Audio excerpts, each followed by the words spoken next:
So this is part 3, review chapter 1,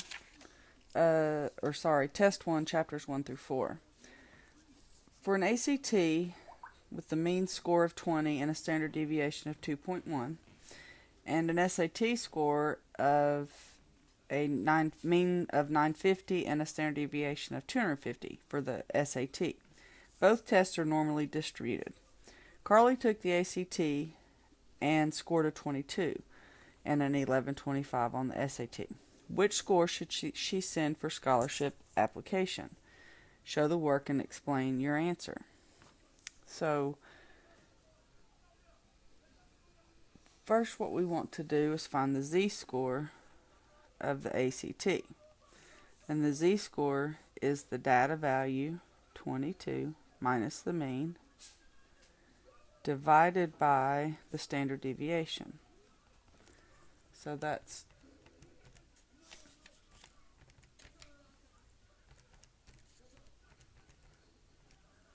0.95. And the Z-score for the SAT is the data point minus the mean divided by the standard deviation.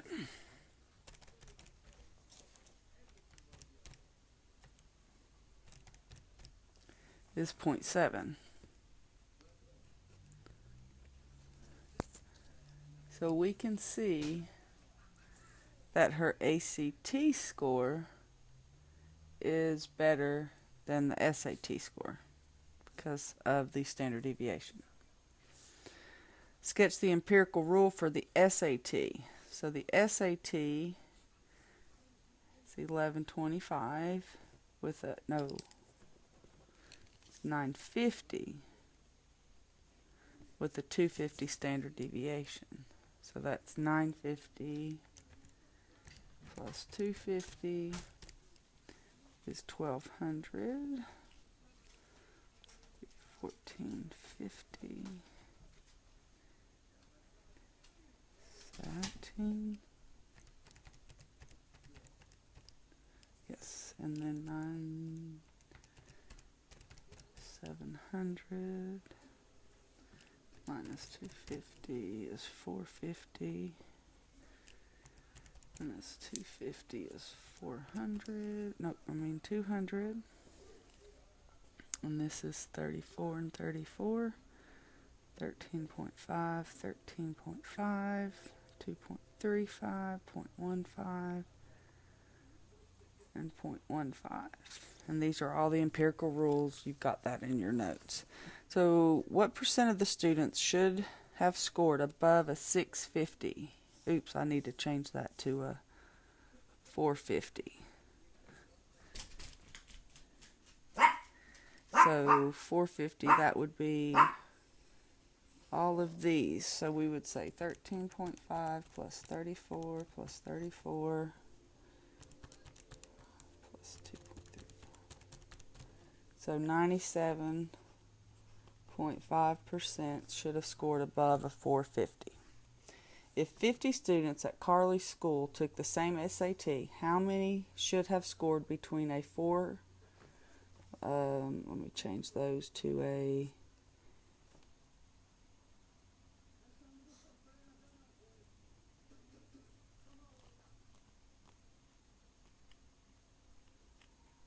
let's change that to between a 450 and a 1450. And that would be from 450 to 1450. That's 2 standard deviations, which is 95%. So we say 95% of 50, which is 47.5 or 47 students.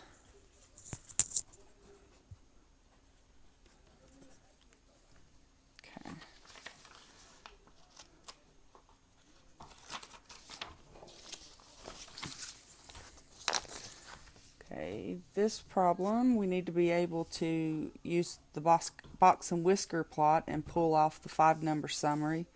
this is for set B. So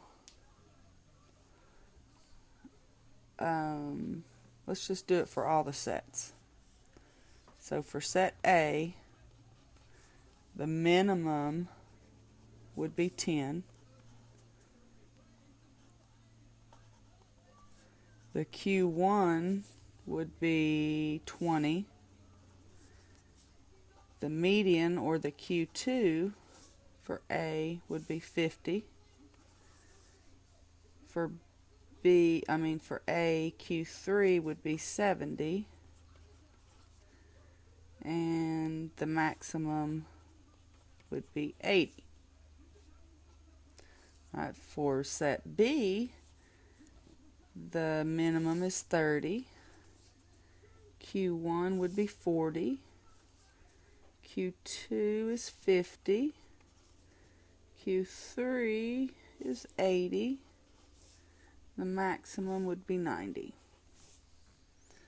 Set C, the minimum would be 20. Q1 would be about 25. Median would be 40. Q3 is 50. And maximum is 60 with an outlier of 90. Okay, what percent of students made better than a 50 in Class B? So here's a 50, so we're talking about this one and this one. That's 25% and that's 25%. So 50% of the students scored better than a 50. How many students scored between a 20 and a 50 in set C? So here's 20 and here's 50. If there were 80 students, let me get rid of some of this. Here's 20 and here's 50. That's 25%, 25%, 25%. So that's 75%. So 75% of 80 students, which would be 60 students, scored between a 20 and a 50 on the test. What is the outlier of set C? 90. Describe the middle 50% for each set B. The middle 50% would be between 40 and 80.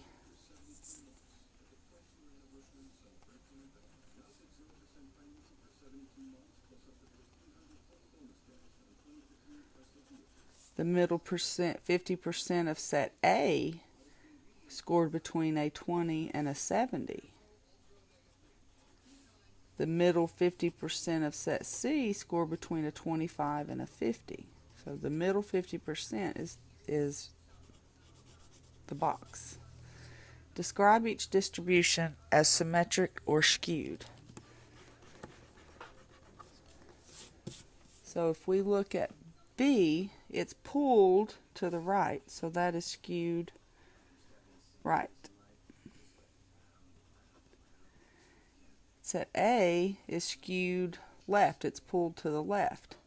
Set C is skewed, to me it's skewed left, but they say it's symmetric, so it's close to symmetric, not exactly.